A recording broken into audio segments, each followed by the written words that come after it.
peux me donner mon téléphone, s'il te plaît? Parce que je veux voir si, il n'a pas un problème. Ouais, c'est peut-être lui qui ne sait pas l'utiliser. Hein.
Ah, ça y est, on se voit.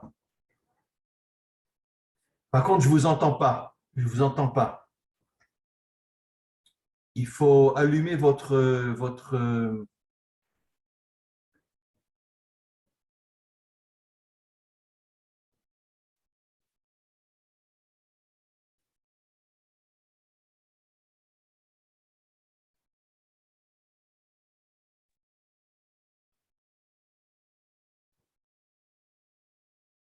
C'est bon?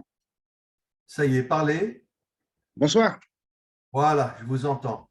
Essayez de relever un petit peu la caméra, qu'on vous voit un peu plus. Voilà. Par contre, je vais vous demander, moi, si c'est possible de ne pas montrer mon visage, parce que comme j'ai apostasié, vous savez, j'ai beaucoup de menaces. J'ai reçu des menaces, beaucoup d'histoires, donc je préfère pas autant montrer trop mon visage. Ah, pourquoi? Parce que vous faites un cours avec moi, vous avez été menacé? Non, rien à voir. C'est parce que j'ai apostasié de l'islam et j'ai eu beaucoup de problèmes suite à ça. Je comprends. Alors, vous voulez enlever la caméra? Si possible, oui. Attendez, je vois. Arrêtez la vidéo. Et parlez. Oui. Voilà.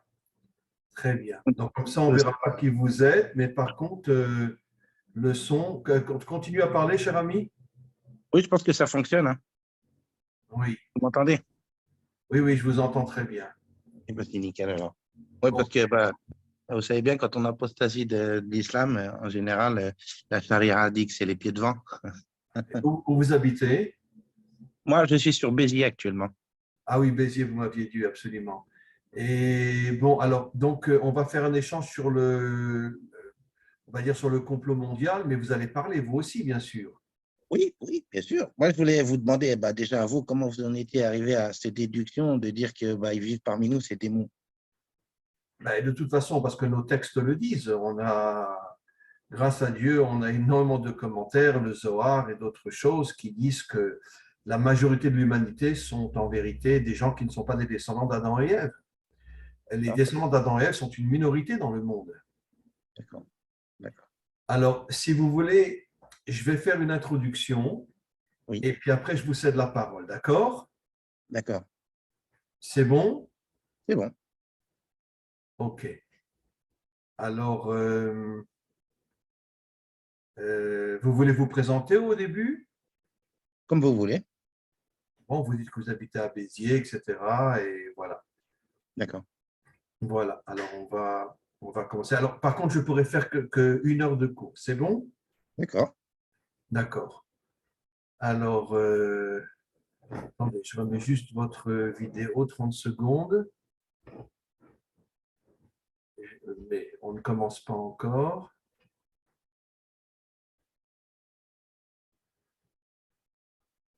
Oui, non, parce que ça me fait plaisir de vous voir. Et, et vous avez une belle tête. Merci. Merci. Venez en Israël une fois, comme ça on se verra. Pourquoi pas? Ben oui, pourquoi pas. Plaisir. Ah ben bien sûr. Vous savez, le nombre de... Aujourd'hui, j'ai un tsunami de musulmans qui me contactent et qui veulent des cours avec moi. D'accord. Je vais avoir bientôt un cours avec un imam, Ah, figurez-vous. d'accord. Ouais, incroyable. Oui. Et j'ai beaucoup, beaucoup d'amis musulmans, et en Israël et un peu partout dans le monde. D'accord. Beaucoup, beaucoup d'amis musulmans. Et, et bon, il y a des gens extraordinaires partout, hein, Oui. comme ça. Hein. Il y a des gens extraordinaires partout. Récemment, j'ai fait un cours avec un musulman, après avec 3 musulmans, des gens vraiment, vraiment bien, vraiment extraordinaires. D'accord. Et bon, écoutez, il faut l'unité dans ce monde. L'unité, ce n'est pas l'uniformité. Oui. On est différents, on n'a pas forcément les mêmes avis, mais on se respecte. Oui. Ça, c'est la chose la plus importante. Moi, c'est tout mon travail. Moi, je travaille énormément, énormément avec les gens des nations aujourd'hui. Et tout mon travail aujourd'hui, c'est de créer l'unité entre les gens différents. D'accord. Voilà. Je suis d'accord avec vous. Voilà. Alors, écoutez, donc, je vais éteindre votre vidéo. Je vais D'accord. faire une introduction D'accord. et après, je vous cède la parole. D'accord? D'accord. Vous savez sur quoi vous allez parler? Oui, oui. Il n'y a pas de souci. OK, cher ami. Alors, je vais arrêter la vidéo. Parler. Oui. Voilà, donc on vous entend bien. D'accord. Alors, 1, 2, 3. Voilà, mes amis, aujourd'hui, nous avons un cours avec un ami de France et il y a un petit problème avec la vidéo, donc bon, c'est pas grave, on l'entend, il va pouvoir parler, on entendra sa voix, même si on ne voit pas son visage. Et je voudrais faire une introduction pour expliquer de quoi on va parler aujourd'hui. On voudrait parler un petit peu sur le complot mondial qu'il y a dans le monde au niveau des dirigeants et surtout au niveau des forces obscures qui se cachent derrière les dirigeants. Comme je l'ai déjà expliqué, nos maîtres nous disent dans le Zohar et dans d'autres textes que la grande majorité de l'humanité ne sont pas des descendants d'Adam et Ève. Les descendants d'Adam et Ève se trouvent dans différentes religions. Il y a beaucoup de musulmans qui sont des descendants d'Adam et Ève, beaucoup de chrétiens qui sont des descendants d'Adam et Ève, chez les Asiatiques aussi, etc., et dans le monde entier, mais ça reste une minorité. La grande majorité de l'humanité ne sont pas des descendants d'Adam et Ève, comme d'ailleurs l'explique le Zohar. Vous savez que la Torah est complètement codée et que, évidemment, ce n'est pas un serpent qui a parlé à Ève. Le serpent, c'est un code qui désigne quelqu'un qui est très, très rusé. Mais nos maîtres disent qu'en vérité, cet homme-là était d'une beauté inimaginable et qu'il est arrivé à séduire Ève au point qu'elle est tombée dans ses bras, et plus encore. On l'appelle le serpent parce qu'il savait comment ruser et comment faire tomber Ève. Mais comment se fait-il que c'était un homme d'une beauté inimaginable, disent nos maîtres? Adam et Ève n'avaient pas encore d'enfants. Donc forcément, c'était une créature qui n'avait rien à voir avec Adam et Ève. Et nos maîtres expliquent qu'en vérité, 80% de l'humanité ne sont pas des descendants d'Adam et Ève, et d'où nous l'apprenons.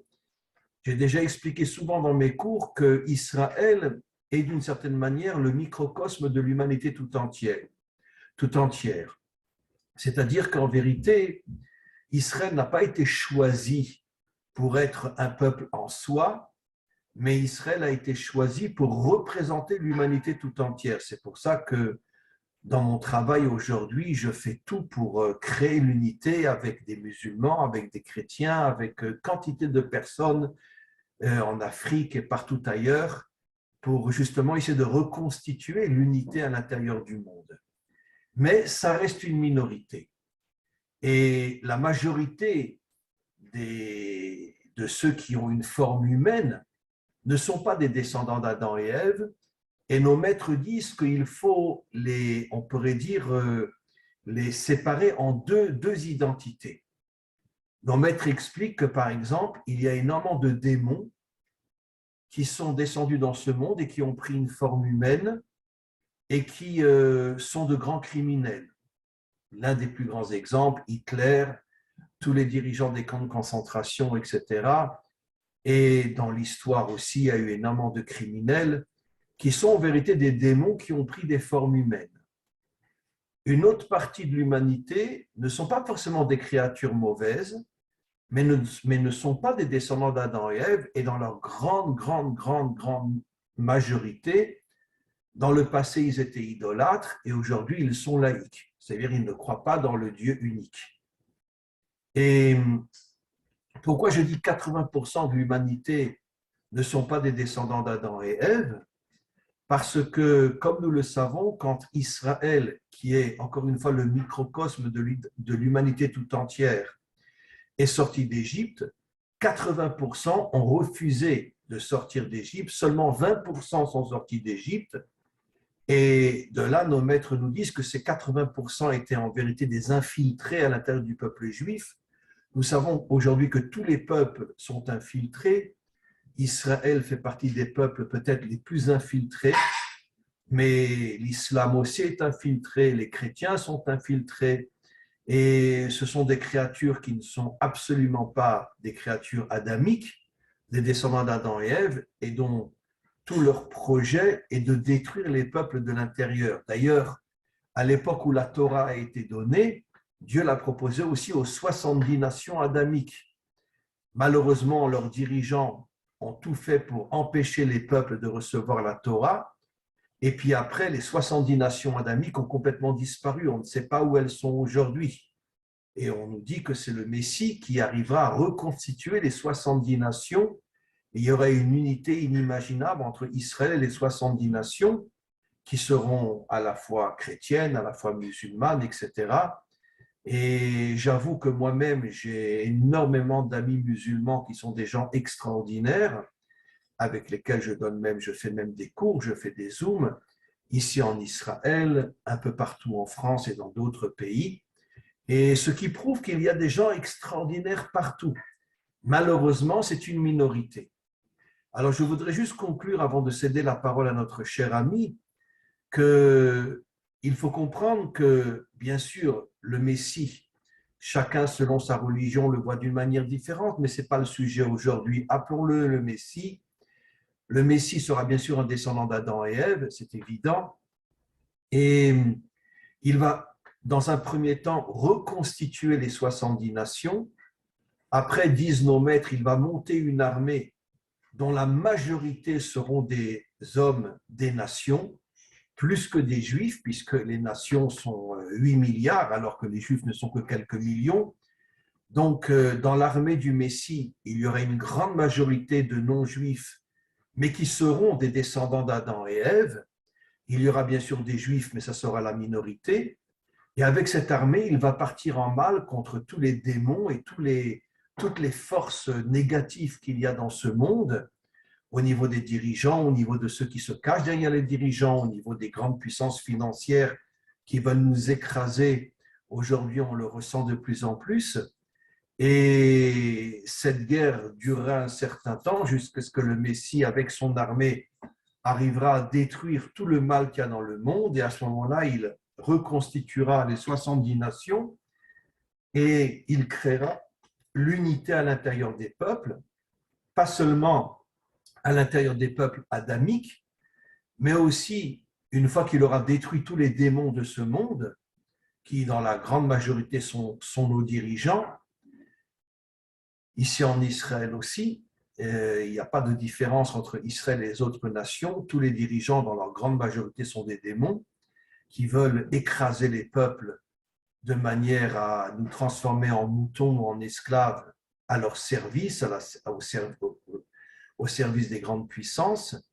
Et quand le Messie arrivera donc à détruire tous les démons de ce monde, il restera encore énormément de créatures qui ne sont pas des descendants d'Adam et Ève, mais le Messie arrivera, comme ce ne sont pas forcément des gens méchants, ce ne sont pas des démons, il arrivera à les ramener vers Dieu et l'humanité tout entière se reconstruira dans l'unité. Ce que j'appelle l'unité, c'est le respect de la différence. Évidemment, les peuples ne seront pas tous pareils. Les musulmans seront musulmans, les chrétiens resteront chrétiens, bien que le Messie va nettoyer toutes les religions, y compris la religion juive qui est très, très abîmée aujourd'hui. Et donc, toutes les religions vont être nettoyées de toutes les scories qui sont en elles. Et après, il y aura l'unité dans le monde, c'est-à-dire le respect de la différence, ce qui est la chose la plus importante. D'ailleurs, comme dans le couple, vous savez que dans la Torah, la femme s'appelle Ezer Kenegdo, une aide contre lui, contre le mari. Comment se fait-il que la Torah désigne la femme étant contre son mari? Pour bien nous faire comprendre que chaque être humain a sa propre indépendance, chaque être humain a son propre regard, a sa propre vision des choses et n'est pas forcément la boniche de son mari. Malheureusement, pendant des millénaires, les hommes ont écrasé les femmes. Aujourd'hui, ça ne se fait plus parce que, en tout cas dans le monde moderne, la femme a retrouvé son indépendance. Mais depuis 4000 ans, quand la Torah nous a été donnée, la femme est appelée Ezer Kenegdo. Ça veut dire, elle est à mes côtés, mais d'un autre côté, elle n'est pas forcément d'accord avec moi. Et le couple est le microcosme de l'humanité tout entière. Ça veut dire que les peuples ne seront pas forcément identiques, uniformes. Il y aura des différences énormes entre les peuples et Israël aussi, mais il y aura un respect énorme. C'est-à-dire cette compréhension que tu n'es pas comme moi, mais tu es un homme bien et je te respecte. Et ceci après que tous les démons et toutes les forces négatives auront été expulsées de ce monde, auront été détruites, alors on pourra créer l'unité. Voilà, c'était une introduction. Je cède maintenant la parole à notre ami et nous allons écouter bien sûr ce qu'il dit. Voilà. Bonsoir à tous. Moi, je m'appelle Mehdi, je suis en France actuellement, sur Béziers. Et je suis, pour le coup, je vais vous dire, j'étais musulman pendant 11 ans de ma vie. Et je suis sorti de l'islam, je suis sorti pour moi des dogmes religieux. Alors, je vous dirais que je crois toujours au Créateur. Et ces dernières années, ça fait déjà quelques années qu'effectivement, je recherche sur notre Créateur, à savoir qu'est-ce qu'attendait notre Créateur de nous.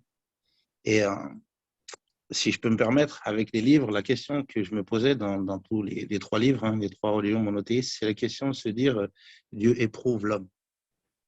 Et moi, cette question me revenait souvent en tête en me disant, nous, on nous disait en islam qu'il y avait un bienfait ou une sagesse, le fait que Dieu vous éprouve. Et de fil en aiguille, en se posant ces questions, je me disais, est-ce que Dieu éprouve ou est-ce que ce ne serait pas plutôt le démon, Satan, Lucifer, appelez-le comme vous voulez. Parce que moi, j'ai vécu personnellement ma mère qui s'est fait exorciser, je l'ai vu devant mes yeux, j'avais 11 ans, donc je me suis dit, effectivement, ces forces-là existent, elles ne se sont pas créées, forcément, quelqu'un les a créées, j'avais 11 ans, je pensais comme ça. Et pour moi, j'ai eu la preuve donc, que ces choses-là existent. Et je me posais donc cette question, à savoir, est-ce que c'est Dieu qui permet ça? Parce que toujours en islam et même chez les chrétiens, j'entends que c'est avec la permission de Dieu que vous vous faites posséder. Et de nouveau, je me posais cette question. Et un jour, je tombe sur une vidéo d'un prêtre orthodoxe en Russie qui, lui, disait que c'était blasphémateur de dire que Dieu éprouvait l'homme, que c'était plutôt le démon. En plus, de surcroît, il était prêtre exorciseur. Et en rigolant, il dit comme ça, j'ai l'habitude de m'affronter au démon tous les jours. Donc, si je peux me permettre de dire que le démon éprouve l'homme et Dieu fait du bien à l'homme. Et de là, je me suis posé cette question. Et ces derniers temps, je vous écoutais, Rav. Et quand je vous ai entendu dire effectivement que 80% des êtres humains n'étaient plus des êtres humains, mais bien des démons, et 20% de descendants d'Adam, comme vous l'avez dit, ça m'a rappelé effectivement une phrase en islam qui disait « Kulli bani Adam », nous sommes tous les enfants d'Adam. Et à partir de là, bon, après, ça, c'est moi, c'est ma vision des choses. Je me suis posé aussi cette question quant à savoir les rites qu'on avait tous. On a tous des rites différents. Vous avez le Shabbat, nous, on a le Ramadan et d'autres choses, bien sûr. Et derrière, je me posais la question, et je posais la question donc, à des imams, mais je leur disais, mais donc vous me dites que Dieu a descendu plusieurs livres, et puis dans ce livre-là, on me dit que les autres ont été falsifiés, et ainsi de suite. Et je posais la question à l'imam, je disais, donc on est une grande famille. Vous venez, vous me dites, Kouli Beni Adam. Bon, alors là, j'avais donné à cet imam ce jour-là l'exemple d'une famille, donc comme on me disait, 3 enfants. Je lui dis, en admettant que j'ai 3 enfants, et qu'à ces 3 enfants, donc à un, je vais lui donner la Torah, à l'autre, je vais lui donner la Bible, et puis à l'autre, je vais lui donner le Coran. Et à un moment donné, en tant qu'enfant, il serait normal que le petit, le jour de Shabbat, me dise, mais pourquoi papa, lui, il a le droit à la tablette, il a du Wi-Fi, et moi non. Et vice-versa, pour celui qui va faire le Ramadan, il me dira, papa, pourquoi lui, il mange pas, lui, il mange, et moi, je mange pas. Et j'ai vu qu'il n'y avait pas trop de réponses cohérentes. Et pour moi, ce qui me turlupinait, c'est ça. C'est ce mot, enfin cette phrase, Kulli Bani Adam. Nous sommes une famille. Nous sommes les descendants d'Adam. Et moi, je le comprends comme ça. Donc, une famille, on n'a pas à faire de différence, c'est-à-dire que lui, il doit faire ça le samedi et que l'autre, il doit faire ça. Je me disais, c'est quand même étrange parce que dans le Coran, on disait qu'effectivement, on nous avait donné des rites différents. Et je vois que ces rites différents n'ouvrent pas justement cette communication. Et je l'avais dit donc à cet imam, si je prends ne serait-ce que les 10 commandements et que j'entends de ce qu'on avait trouvé apparemment, ils étaient là il y a 17 000 ans, 10 commandements. Ils n'ont jamais changé. Et je disais donc à cet imam, je lui dis, moi j'ai un problème, je suis métisse et je ne comprends pas bien l'arabe. Et du coup, on me disait, oui, tu comprends pas bien le Coran parce que tu ne maîtrises pas l'arabe. Et j'ai une demi-sœur qui s'appelle Virginie. Et je disais donc à ce même, si je donne à Virginie le Coran, donc elle va nager dans la semoule. Si déjà moi, j'y arrive pas, qui suis entre guillemets métisse, elle va y arriver encore moins. Par contre, si je lui donne les 10 commandements de Hajj, est-ce que j'ai besoin, comme on dit chez nous en islam, de faire un tafsir, de lui expliquer ce que Dieu a voulu dire quand Dieu me dirait ne vole pas, ne tue pas. Ces commandements-là, je lui disais à ce même, entre autres, je lui dis, regardez, si je vais voir un Inuit et que lui, pareil, je lui pose la question, je lui dis, quel est ton Dieu? Il me dira, il ne m'a pas donné son nom. Et qu'est-ce qu'il t'a demandé à toi? Eh ben, il me dirait, voilà, il m'a demandé de ne pas voler, de ne pas tuer. J'ai l'impression qu'effectivement, ça va créer, comme on dit, une entente, quelque chose qui va faire qu'on va s'entendre. Mais si j'arrive en lui disant, mais moi, je fais le Shabbat, et lui, il me dit, bah, moi, je fais le Ramadan. Je vois qu'il y a une dissension à l'Hajj. Donc, est-ce que c'est une mauvaise stratégie de mon Seigneur ou pas? Je ne crois pas. C'est mon impression. Et après, donc, pour revenir à l'idée de l'épreuve, je me disais, donc, Dieu éprouve l'homme, soi-disant, dans le Coran, on me disait effectivement que c'était un bienfait, que j'en tirais une sagesse, et que c'était pour voir surtout la foi du croyant.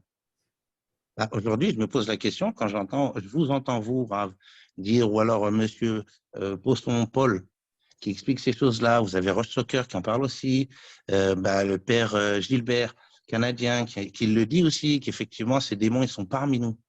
Et là aussi, je me posais la question, à savoir les déluges. Le père Gilbert et plein d'autres disent que les déluges ont été faits par Dieu pour nettoyer ces séraphimes donc, qui sont là parmi nous, à cause des néphilim qui se sont reproduits avec les femmes.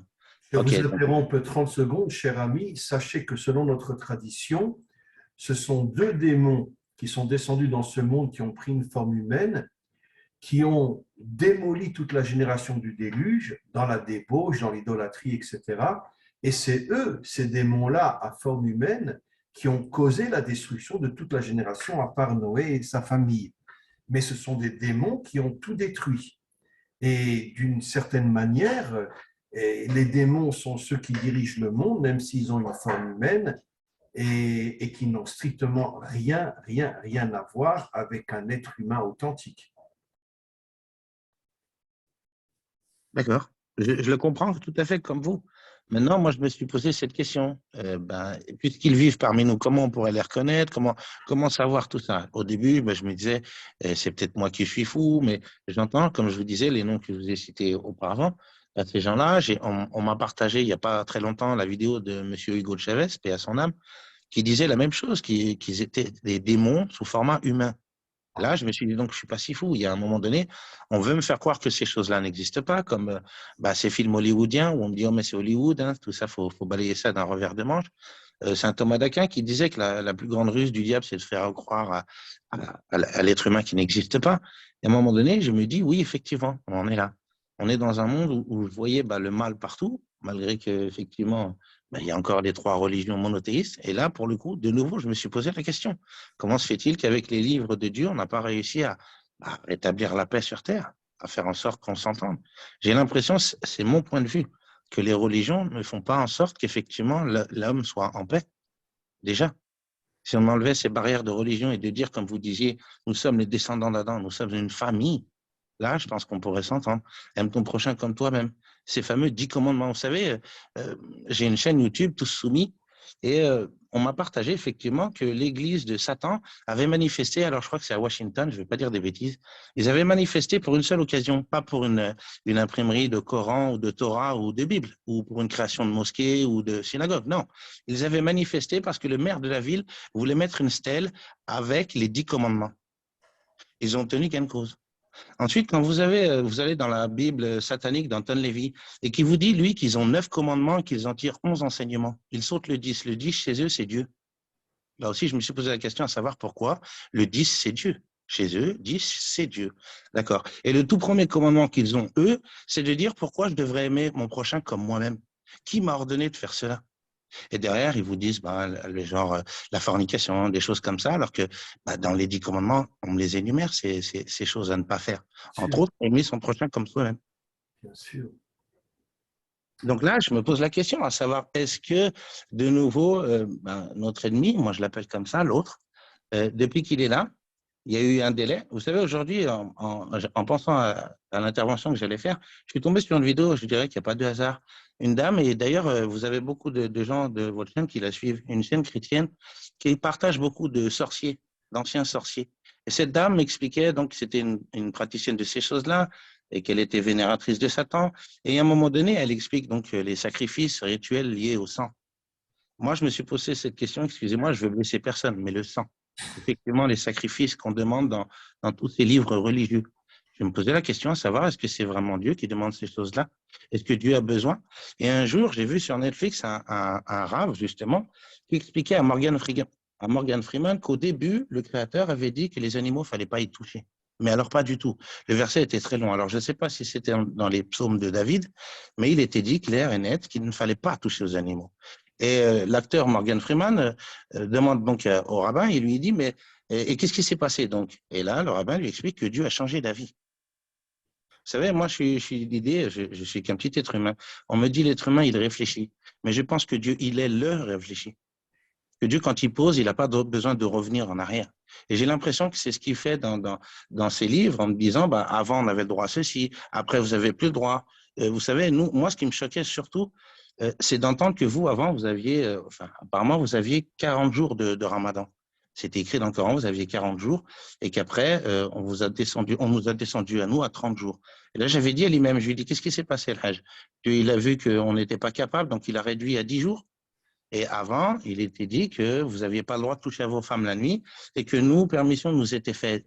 Là, j'ai dit, pareil, à l'imam, j'ai dit, le Hajj, donc Dieu, il se soumet à la volonté de l'homme. Parce que là, il change d'avis en me disant dans le Coran, pour le coup, maintenant, vous avez le droit à recourir à vos femmes le soir. Je ne comprenais pas. Tous ces Oui, discours où Dieu change d'avis. oui, vous avez 100% raison, cher ami. Normalement, le jeûne du Ramadan, c'est 40 jours. Et aujourd'hui, en Israël, bon, moi, j'ai beaucoup de contacts avec des musulmans. J'ai même de très bons amis musulmans. Et ils m'ont raconté que non, aujourd'hui, le Ramadan ne dure que 30 jours et il n'est plus 40 jours. Donc finalement, ce sont les hommes qui ont décidé de diminuer le jeûne de 40 jours à 30 jours. Ce n'est pas Dieu, bien évidemment. Donc voilà, moi, ces questions, c'est ce que je me pose. Vous savez, je suis quelqu'un qui se pose beaucoup de questions. Je n'ai pas de science, je n'ai pas de prétention aucune. C'est juste que, comme on dit, des hypothèses, des idées qui me viennent en tête en me disant, est-ce que Dieu vraiment a demandé tout ça à l'homme? Vous savez, pour moi, l'interprétation que j'ai aujourd'hui, sans blasphémer, moi, je crains mon Créateur et je le respecte énormément. Mais j'ai l'impression qu'effectivement, les religions, c'est Jacques a dit, fais ci, fais pas ça, fais pas comme ci, fais pas comme ça. Maintenant, si je prends l'exemple des gens qui vivent vous savez, dans ces pays retirés, dans ces contrées, on me dit que ces gens-là, les aborigènes ou des gens comme ça, sont des sauvages sous prétexte qu'ils ne mangent pas avec des couverts. Moi, je vois l'homme, vous savez, on me dit que l'homme, il est créé, qu'il a des envies, des pulsions. Bref, on me fait comprendre, entre autres dans New Age, et pas que dans New Age d'ailleurs, que l'homme, il fait des péchés, que l'homme, il fait des bêtises, il est attiré à ça. Bah, j'ai l'impression qu'on m'aurait un peu menti quand même. Parce que quand je vois ces Africains ou ces aborigènes qui vivent retirés, qui ont une simple peau de banane devant leur appareil génital, on me dit c'est des sauvages. Mais quand je vois ces documentaires, vous savez, ce que je vois, c'est qu'ils ont un grand cœur Et et bien qu'ils sûr. n'essayent pas de se voler entre eux, ils n'essayent pas de convoiter la femme du voisin, alors qu'ils n'ont pas d'écrit de Dieu pour bien se comporter, ou ils n'ont pas de loi dite gouvernementale pour bien se comporter. Et j'ai Et l'impression que ces gens-là savent mieux se comporter que nous. vous avez 100% raison. C'est en vérité le monde occidental qui a complètement falsifié les Africains ou même les Indiens. Vous savez que quand les Européens sont arrivés en Amérique, ils ont massacré des millions d'hommes, de femmes et d'enfants et de nourrissons indiens. Et puis après, excusez-moi de le dire, mais ces ordures ont créé des films hollywoodiens où ils nous montrent que le cow-boy est gentil et que l'Indien est une véritable crapule, alors que c'est tout le contraire. En vérité, les Indiens ont voulu défendre leurs terres et les Européens les ont massacrés d'une manière absolument inimaginable. N'oublions pas ce qu'ils ont fait aux Africains aussi. Ils ont violé des millions de jeunes filles et ils ont pendu et torturé des millions d'Africains qu'ils ont transformés en esclaves. Et puis après, les Américains se disent on est les meilleurs, on est les plus gentils, alors que c'est les plus grands massacreurs de l'histoire. Donc on voit que le monde occidental, c'est pas le seul, mais en tout cas, je vais parler du monde occidental, est véritablement un monde dirigé par des démons. Parce que comment qu'on peut se permettre de massacrer tellement d'Indiens, de leur prendre leurs terres, de massacrer les Africains, etc. Donc vous avez 100% raison. On nous fait croire des choses horribles à l'égard des Africains, à l'égard des Indiens et d'une certaine manière, j'oserais même dire, même à l'égard des Juifs. Les Juifs ont tué Jésus. Jusqu'à aujourd'hui, 99% des chrétiens croient que ce sont les Juifs qui ont tué Jésus, alors que tout le monde sait que la crucifixion est un supplice romain. Et les Romains ont crucifié des millions d'hommes, de femmes et d'enfants dans tous les pays. Et pour nous, Jésus était un juif pratiquant qui faisait Shabbat, qui mangeait kasher, qui avait des élèves juifs pendant plus de 100 ans, etc. Et ce sont les Romains qui ont complètement falsifié l'empereur Constantin, qui est devenu le premier chrétien européen. Et c'est eux qui ont complètement falsifié l'histoire de Jésus et qui ont fait croire que les Juifs avaient tué Jésus, alors que dans nos textes, tout le contraire est dit. Jésus était l'élève d'un des plus grands maîtres d'Israël. Et c'était un homme bien. Si je peux me permettre, Rav, Oui. on est tombé sur la lettre, vous savez, j'invite les gens à aller regarder, la lettre de Pierre le Vénérable, qui écrit au roi de France pour la deuxième croisade. Il y a déjà eu une croisade, ils entament la deuxième. Et il lui écrit une lettre en disant qu'il est désolé, il ne peut pas y assister de sa personne. Et il dit comme ça, alors attention, je veux pas choquer personne, mais allez regarder, vous verrez cette lettre, je ne l'ai pas inventée, j'ai rien écrit moi. Donc ce mec-là, Pierre le Vénérable, il écrit l'abbé Cluny, c'est son surnom, l'abbé Cluny pour ceux qui iraient rechercher. Il déclare comme ça, il dit que vous, les judaïques, vous ne croyez pas au retour du Messie. Et que les musulmans, c'était pareil. Ah bon? Et là, il dit au roi de France, il va falloir convaincre les musulmans, mais pour vous, les judaïques, il disait il n'en avait rien à faire et qui disait comme ça que vous aviez qu'à mourir avec l'Antichrist. Mais c'est complètement faux. Nos textes ne parlent que de la venue du Messie. Ben, regardez, moi, aujourd'hui, la question que je me suis posée, Rav, et avec tout le respect que je vous dois, avec tous les auditeurs, je ne suis pas là pour… je vous dis, moi, c'est qu'une hypothèse. J'ai partagé avec des témoins de Jéhovah un jour qui sont venus chez moi et je leur ai posé la question. Moi, je commençais juste à sortir effectivement doucement mais sûrement de l'islam. Et là, je pose la question à la dame et à ce monsieur qui était venu me voir. Enfin, vous connaissez les témoins de Jéhovah, ils viennent frapper à la porte ici en France. Et donc, je leur pose la question, on discute, je leur paye un café, puis je leur pose la question, leur croyance quant à la fin des temps. Alors, ils me disent qu'ils croient aussi à l'Antichrist et que Jésus va revenir et qu'il va apporter l'âge d'or pendant 1000 ans de paradis sur terre. OK, merci. Bon, moi, de là, je leur explique, vous savez, le traité Blue Bern en 1944, ils ont fait un accord avec les Américains disant qu'ils allaient passer des films hollywoodiens ou en France. Déjà, il donnait 600 millions de dollars de, comme on dit chez nous, de sadaka, d'aumône. Et derrière, il mettait une petite clause au contrat. Il fallait mettre des films hollywoodiens. Le premier film importé, c'était Fantasia avec Mickey. Dedans, on parle de sorcellerie, démons, ceci, cela. Ça commence déjà bien. Donc après, je dis à cette dame et à ce monsieur, je leur dis, donc vous croyez à ça? Nous aussi, les musulmans, on croit effectivement au Dajjal. Hein, il s'appelle comme ça en islam, le Dajjal, l'Antichrist, et le retour de Isa, donc de Jésus. Et vous, chez vous, ben, le Mashiach. Et là, je lui dis comme ça un jour, entre autres à cette dame et à plein d'autres personnes, je leur disais, donc si vous allez voir les bouddhistes, ils vous diront qu'à la fin des temps, ils attendent Bouddha. Vous allez voir les orthodoxes en Russie, ils disent qu'eux, ils attendent le dernier tsar. Vous allez voir maintenant les francs-maçons qui vous disent, eux, Albert Pâques et tous ses copains, qu'à la fin des temps, ils attendent qui? Lucifer. Je me dis, ça fait quand même beaucoup de monde qui doit débarquer à la fin des temps et qui clamera qui? Qui clamera quoi? Qui viennent de Dieu. Bouddha viendra me dire qu'il a envoyé de Dieu, Jésus, Isa, il me dira qu'il a envoyé de Dieu, et ainsi de suite. C'est peut-être Lucifer aussi pour le coup, si on demande à Albert Pike et ses copains. Donc moi, je me posais la question. Et là, maintenant, on va aller chez Hollywood, traité de Blue Burn, 1944, des films hollywoodiens, où on me balance des films comme Damien, ou des films comme La Société du Diable. Et dedans, vous avez aussi, on va aller maintenant chez le père Ringambal dans 82, père canadien, qui est revenu les pieds devant parce qu'il a été convoqué au Vatican pour ce qu'il dénonçait, le subliminal. Et lui, il vous dit quoi dans le subliminal? Il vous dit que les gens comme les Rolling Stones, Led Zeppelin, tous ces gens-là, donc à l'époque, et pas que, les Jay-Z et compagnie, les rappeurs d'aujourd'hui, vous mettent dans des paroles subliminales qu'effectivement, qui va arriver? L'Antichrist. Et qui? Jésus. Ils vous donnent les paquets, ils sont gentils, les garçons. Et donc, pour en revenir aux témoins de Jéhovah, je leur dis, vous savez, chez nous, en islam, on appelle ça, j'ai entendu, vous dites ça, teshuva. Nous, on appelle ça taouba, le repentir. Je dis, vous savez, maintenant, on me dit que ça, c'est subliminal, madame. On a été prévenu dans les religions que, soi-disant, l'Antichrist allait arriver. Mais alors ça, qu'on me dit Hollywood, le bois sacré, Hollywood vient me prévenir dans des films à gros budget, qu'effectivement, qui va arriver alors à la fin de tout ça? Ben, Jésus me sauvait. Alors maintenant, moi, je pose la question, est-ce que c'est Jésus, comme on dit, le porteur de lumière et Lucifer, sont-ils comparables? Attention, je ne veux blesser personne. Mais entendez bien, le Vatican, ce qu'ils ont déclaré en 2004, ça a été filmé, qu'ils attendaient effectivement le Fils de Dieu, Lucifer, et le monsieur qui a traduit la vidéo pour nous, il explique qu'en latin, Lucifer, ça veut dire porteur de lumière. Là, j'insiste, je lui dis, Greg, non, regarde bien, il dit Lucifer, porteur de lumière. Il te donne son nom. Donc, qui va arriver à la fin des temps? Jésus ou alors, comme me disent les francs-maçons, Lucifer? Moi, je me pose la question.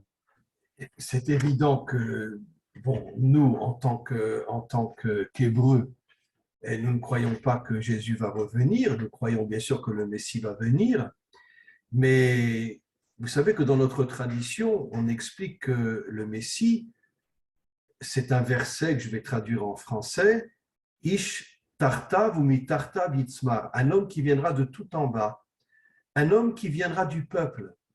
Ça ne sera pas quelqu'un qui vient de tout en haut, le Fils de Dieu, ou chez nous, ce qu'on pourrait appeler un juste ou un grand rabbin, etc. Non, nos maîtres nous disent que le Messie est quelqu'un qui va pousser comme une plante à partir de tout en bas et qui va après monter, monter, monter. Et nos maîtres disent, mais pourquoi il va venir d'en bas?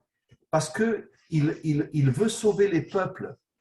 Tout son travail, c'est justement, donc ça sera un homme d'une humilité, d'une simplicité, d'une authenticité inimaginable, un homme qui va venir de tout en bas. C'est pour ça que il y a effectivement beaucoup de Juifs aujourd'hui qui croient que le Messie, ça sera un grand rabbi, un grand juste, un grand ci, un grand ça. Et bon, c'est vrai dans toutes les religions, la religion chrétienne, le Fils de Dieu, etc. Je sais que dans l'islam aussi, il y a certains qui disent que ce sera aussi quelqu'un qui sera très, très grand.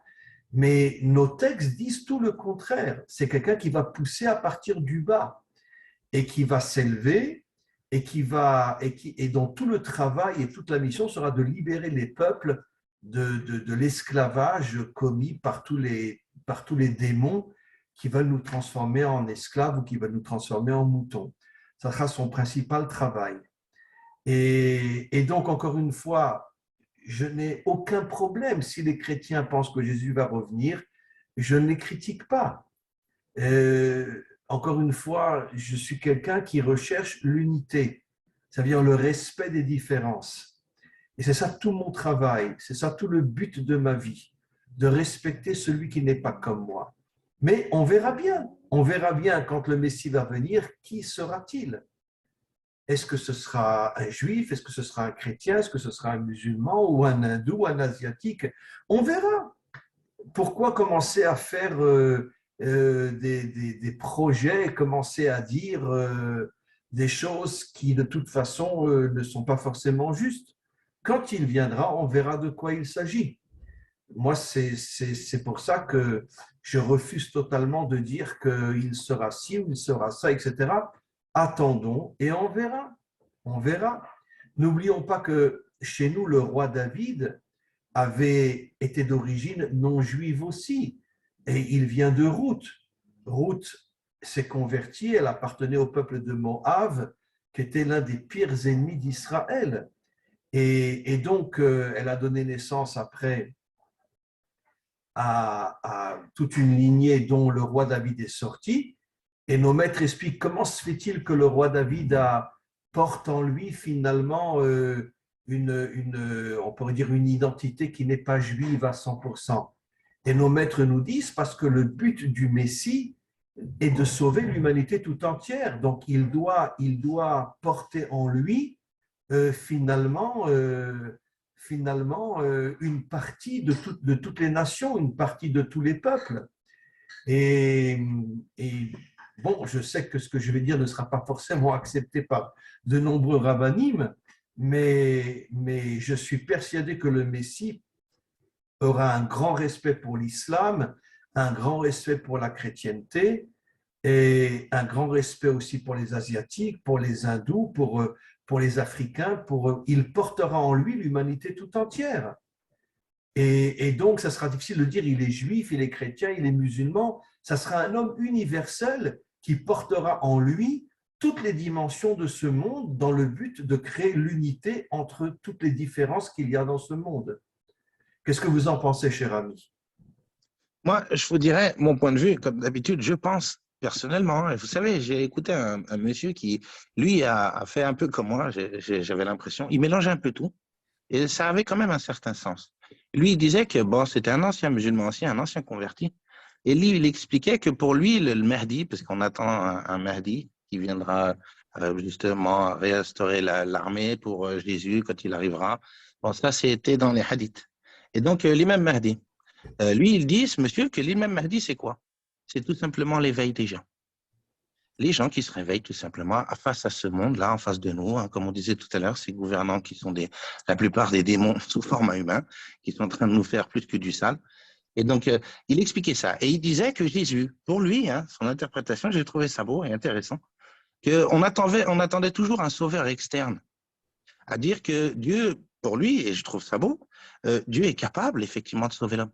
Comment? En passant par un autre homme?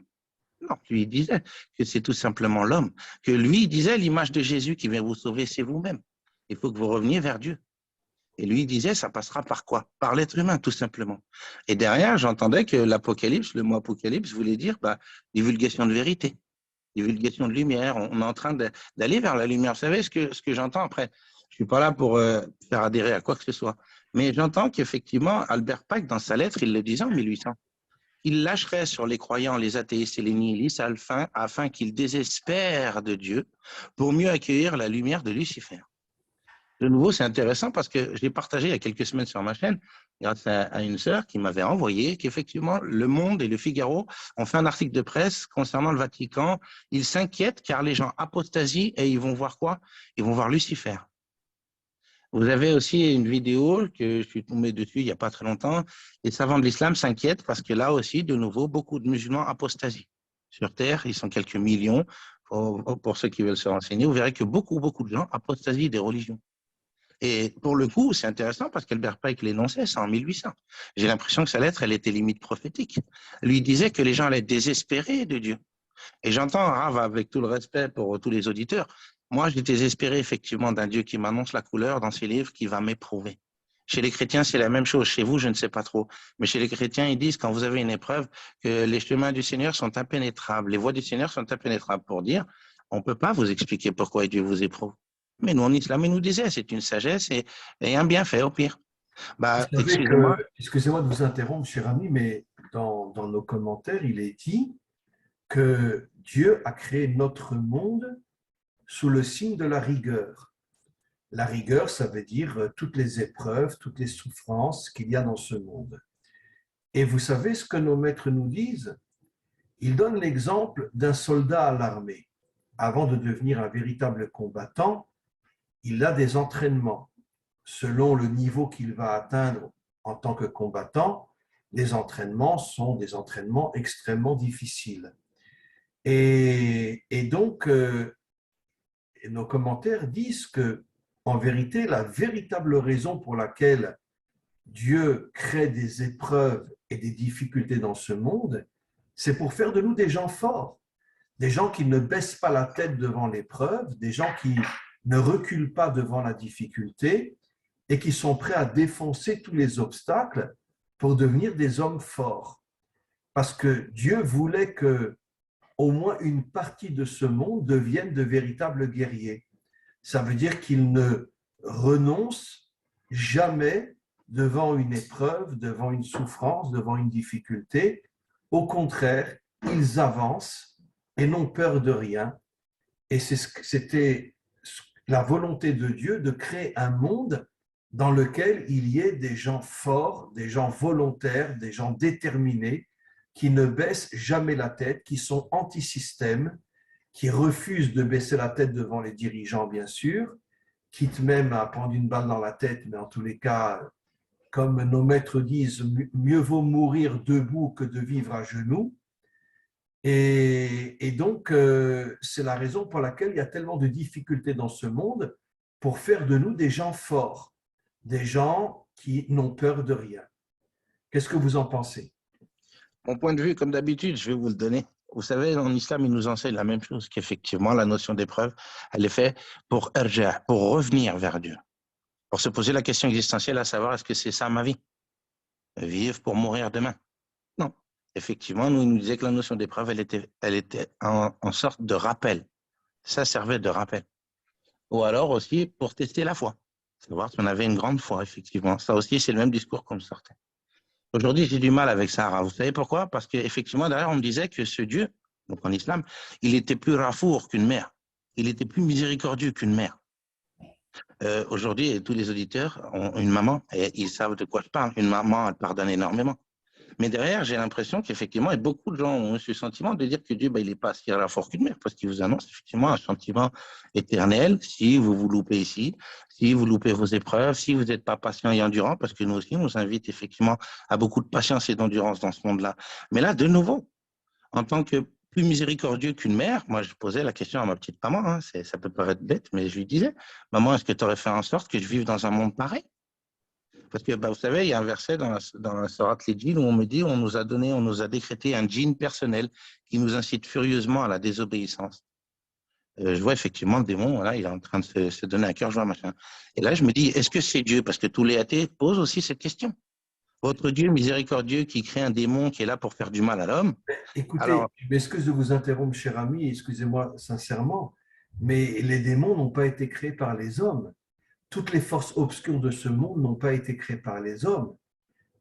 C'est Dieu qui a décidé de créer le bien et le mal pour que l'homme puisse se battre contre le mal et devenir un homme fort, un véritable guerrier. Et donc, c'est Dieu qui a créé le mal dans le monde. Ce n'est pas nous qui l'avons créé. non, je n'ai pas dit ça. Mais en attendant, regardez, je trouve ça cohérent, comment dire, l'explication des dominicains. Alors, c'est une théorie, hein, la théorie des savants dominicains. Eux, ils vous mettent en avant que, soi-disant, Lucifer était, enfin Satan, appelez-le comme vous voulez, c'était le juge personnel du Créateur, là-haut, soi-disant. Et donc, déjà, quand on dit juge, ça veut dire forcément, il y avait déjà du bordel, s'il y avait un juge. Et que, soi-disant, il s'est révolté contre le système du Créateur. Le Créateur, son système, sa justice, était rendue que selon une seule règle, l'amour. Les dominicains disent qu'il s'est révolté et qu'il a dit non, ça ne marchera pas ce système. Le système de la science, de la connaissance, du savoir. Et là, je me dis, tiens, un discours de franc-maçon, ça. Connaissance, savoir, illumination, initiation. Et là, les dominicains disent, qu'est-ce qui s'est passé? Dieu lui a coupé les vivres. Et il lui a dit, descends, fiston. Et on verra tes talents d'artiste. Et aujourd'hui, Rav, je vous assure, je suis tombé sur cette vidéo, donc sur cette chaîne chrétienne, qui disait, cette pratiquante-là du satanisme a dit comme ça, qu'effectivement, Satan était un grand enfant, un petit enfant capricieux, et il ne voulait surtout pas perdre que son château de sable soit nettoyé par l'eau. Et qu'elle a dit effectivement qu'il est en perte de vitesse en ce moment. J'ai trouvé ça très intéressant quand elle a dit cette petite phrase, un petit enfant capricieux. Et ben, c'est de là qu'une dame m'avait dit une fois, alors je ne me rappelle plus qui, elle avait dit Dieu n'a pas créé un être vil qui cherche à faire du mal à l'homme. Non. Elle a créé des enfants, on est tous ses enfants, et que certains ont voulu jouer les désobéissants, ont voulu jouer les adolescents un peu effrontés en disant papa, non, ça ne marchera pas.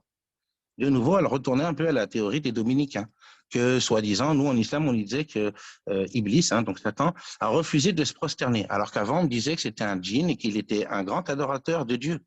Et je me disais, donc, s'il a fait des soujoutes, comme on dit, des prosternations, comment se fait-il que ce jour-là, symboliquement, il ne veut pas faire une soujoute devant Adam? Mais c'est Dieu qui lui ordonne. Et là, je me posais la question à savoir, donc, le test, il a été sur qui? Sur notre ennemi ou sur l'être humain?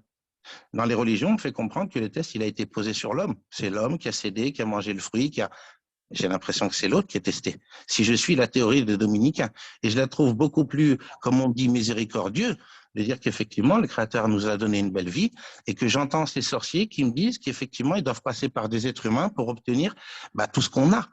J'entends des exorcismes ou des djinns ou des démons, appelez ça comme vous voulez, qui disent qu'ils sont rentrés dans des corps pour de la fornication, pour des fruits, pour de l'alcool, pour, entre autres, une fois j'ai entendu, pour du coca. Et je me dis donc, tout ce monde-là, tout ce beau monde-là, apparemment, ils n'ont rien dans leur monde à eux. Et ils doivent passer par l'être humain.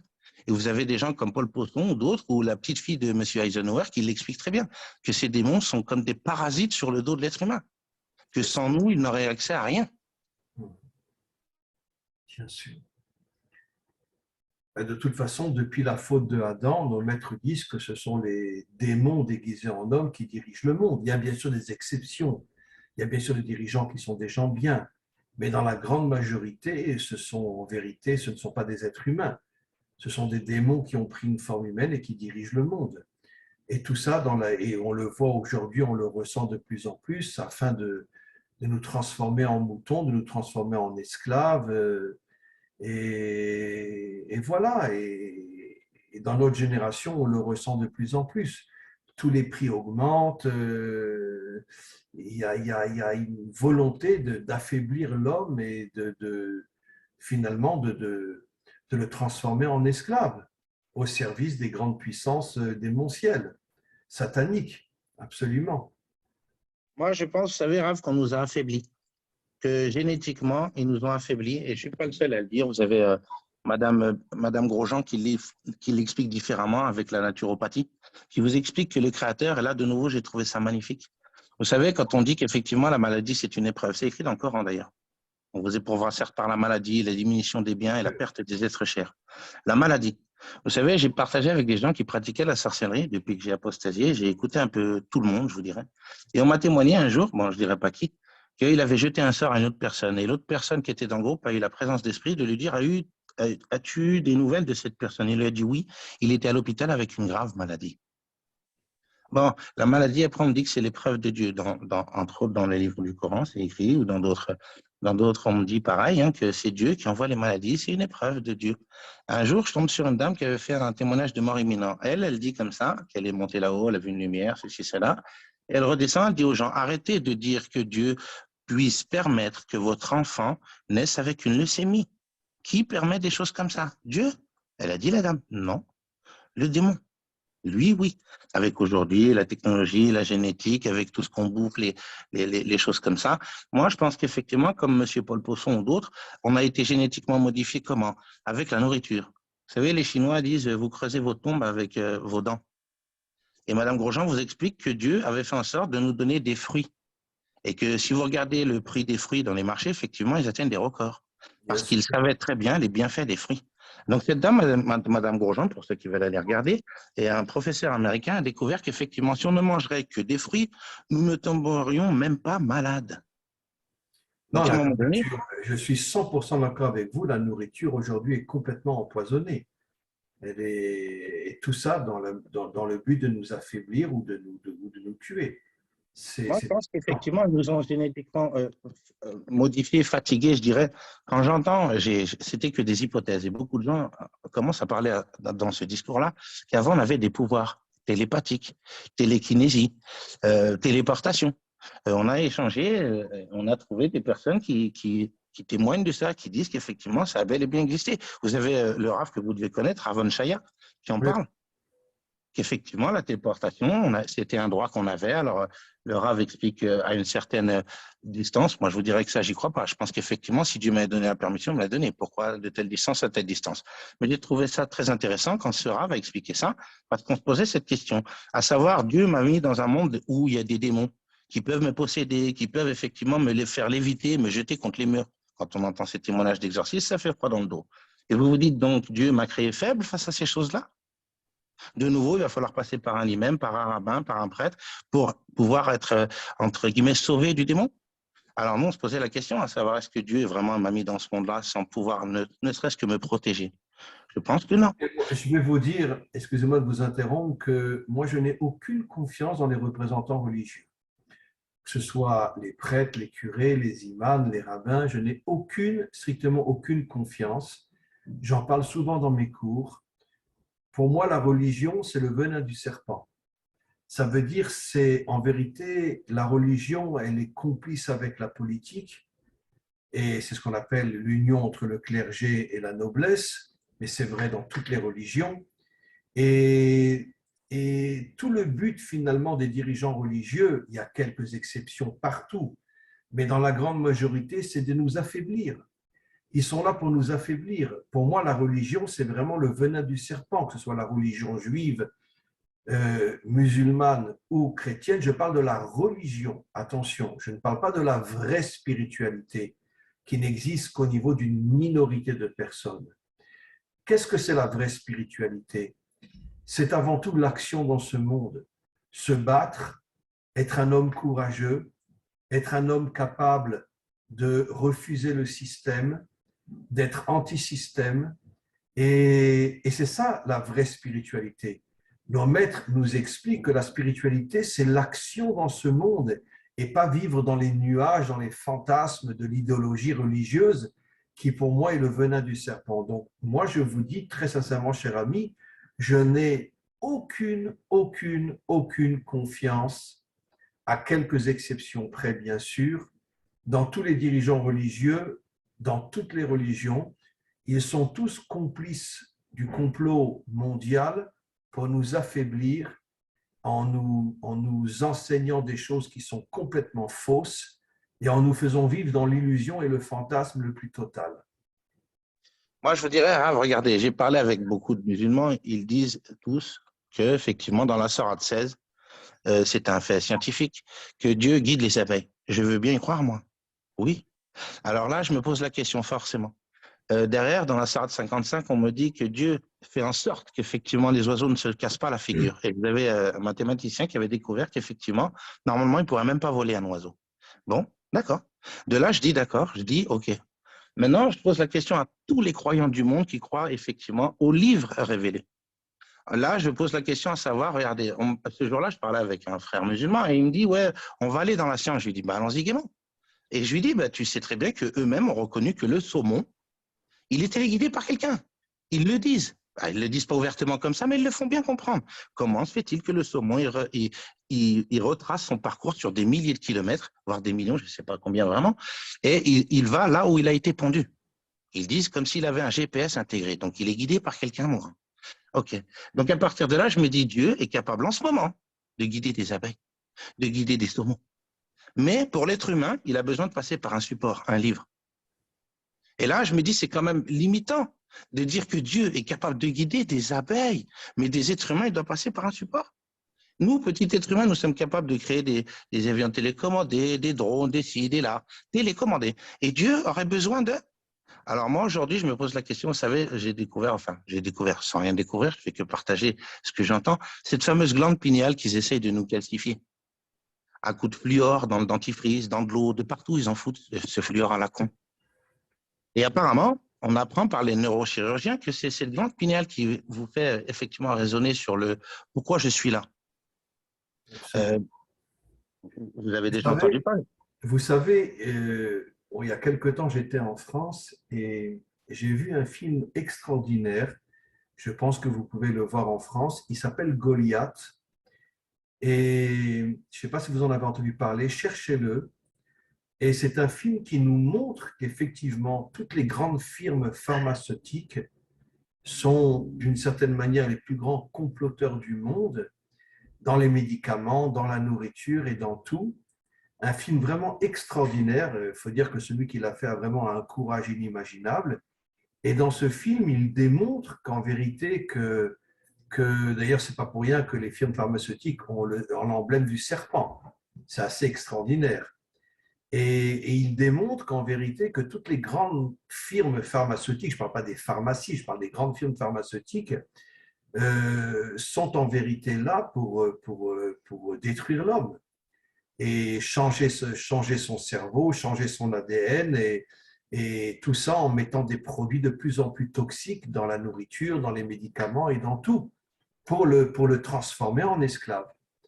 Et cherchez ce film Goliath, vous verrez, c'est un film extraordinaire en France. Merci, Rav. Moi, je vous dirais de nouveau, ouais, je suis convaincu qu'il passe par là.